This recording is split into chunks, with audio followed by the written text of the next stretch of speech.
qui revient très souvent, surtout quand le carême approche. Qu'est-ce que ça veut dire vraiment le jeûne chrétien? Et la question est souvent très pratique, et on va pas se mentir, c'est une source de confusion pour pas mal de monde. À quelle heure, au juste, on a le droit de rompre le jeûne? Eh bien, pour répondre à ça, il faut d'abord qu'on regarde la logique qui se cache derrière.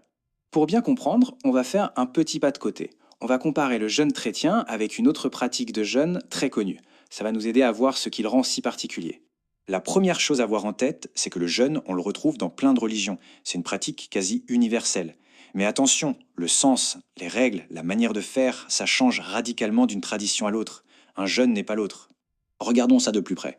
D'un côté, on a le jeûne du Ramadan. Là, le cadre est hyper strict. Du lever au coucher du soleil, on ne mange rien, on ne boit rien. C'est clair, net, précis. De l'autre, le jeûne du carême. Et là, surprise, il n'y a pas d'horaire obligatoire. L'idée, c'est plutôt de réduire sa consommation, souvent à un seul vrai repas. Vous voyez, la priorité n'est pas du tout la même. On n'est pas dans une discipline horaire, mais dans un état d'esprit. Bon, maintenant qu'on a vu ce que le jeûne chrétien n'est pas, c'est-à-dire une histoire d'horloge, on peut se demander, mais alors, c'est quoi au fond? En fait, tout est résumé dans cette phrase. L'objectif, ce n'est pas un exploit sportif, ce n'est pas de tester ses limites physiques. Non, c'est un exercice spirituel, quelque chose qui vise une transformation intérieure, un changement du cœur.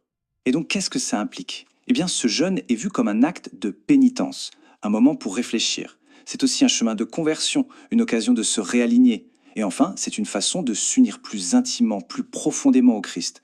C'est vraiment une démarche qui a un sens théologique très fort. Mais attention, ça ne veut pas dire que c'est le flou artistique. Pas de règles strictes, d'accord? Mais ça ne veut pas dire qu'il n'y a pas de repères. Au contraire, on peut choisir de rythmer sa journée avec des moments qui ont une charge symbolique très puissante. Le premier de ces moments, c'est tout simplement midi, un point de repère bien connu dans la journée. Alors, pourquoi midi? Parce que c'est l'heure traditionnelle de l'Angélus. C'est une prière qui rappelle l'incarnation, ce moment fondamental où, pour les chrétiens, Dieu s'est fait homme. Du coup, rompre son jeûne à ce moment-là, ce n'est plus juste manger, ça devient un acte de mémoire, un rappel de ce mystère. Et puis, il y a un deuxième moment, peut-être encore plus intense pour beaucoup, c'est 15 heures.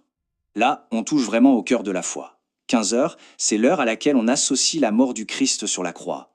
Attendre ce moment pour manger, comme le faisaient d'ailleurs certains chrétiens des premiers siècles, ça transforme le jeûne en un acte d'union avec la passion, avec cet événement fondateur.